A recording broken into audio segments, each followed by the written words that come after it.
Hi, welcome back to our honors geometry unit. Today we're going to talk about inductive and deductive reasoning. So inductive reasoning is reasoning that's based on patterns. You look at the past, what's happened, and we're going to assume that what happened in the past is going to keep happening in the future. So for example, if every time the Patriots play the Bears, the Patriots win. Well, when the Patriots play the Bears next time, I'm going to assume they're going to win again. Or if every time Michael Jordan went to the NBA Finals, he won the NBA Finals, well, if he ever made it back to the NBA Finals, I would assume that he's going to win the NBA Finals. I'm looking back at the past to make conclusions based on patterns. Deductive reasoning is different. It's reasoning that uses facts, theorems, and logical arguments to make conclusions. So let's look at some examples. If you play soccer, then you will wear shin guards. That's an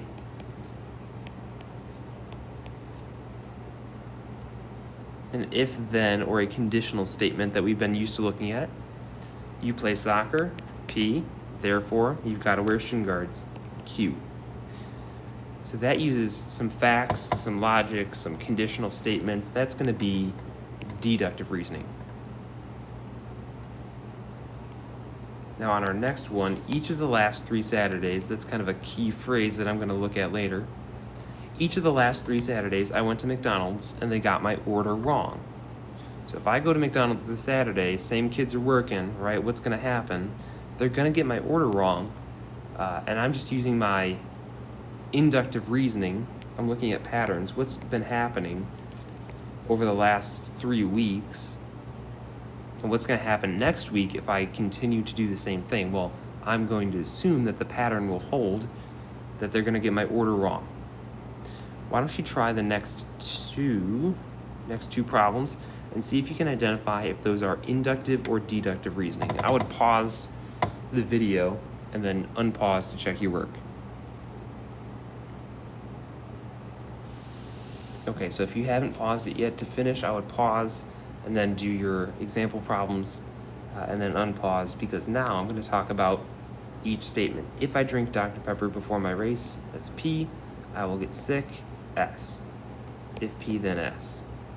I drank Dr. Pepper before my race, therefore S, I got sick.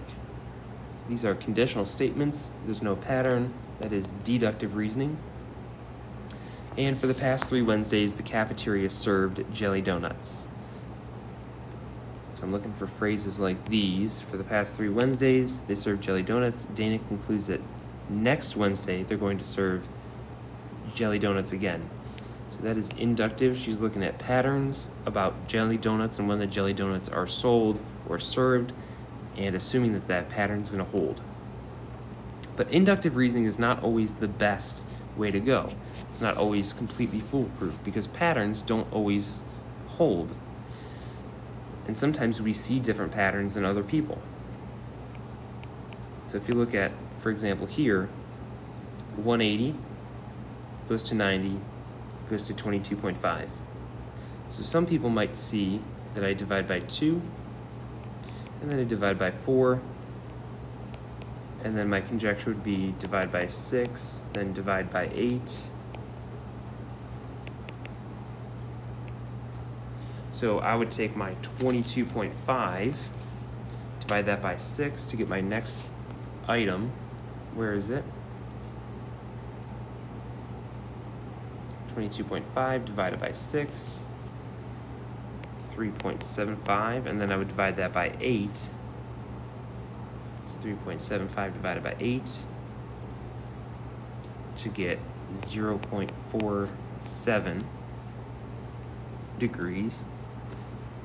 But some people might not see it that way. They might see it as 2 and then 4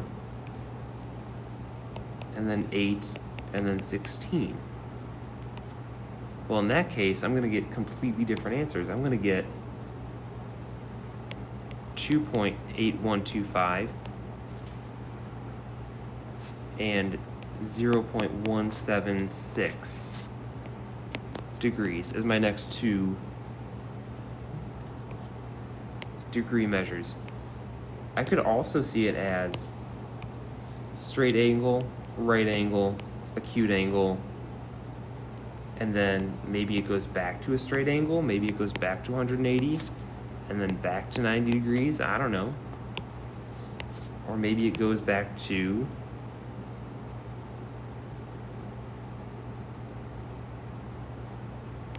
-90 degrees, and then back to 180. There are lots of different patterns that you could possibly see there. This one's a little bit more straightforward. I just add 5 every time, so add 5. So I would get 13 and 18.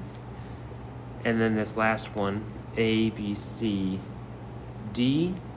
So that's first, fourth, A, B, C, D, E, F, G, H, I, J, K, L. That's the 12th. A, B, C, D, E, F, G, D, E, F, G, H, I, J, K, L.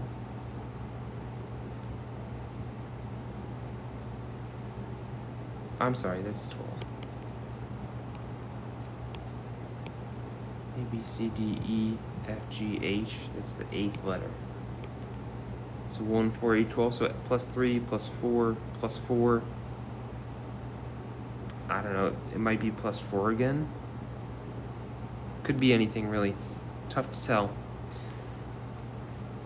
But you can kind of get an idea of why inductive reasoning falls apart. So check the next video for deductive reasoning and different ways that we can do that.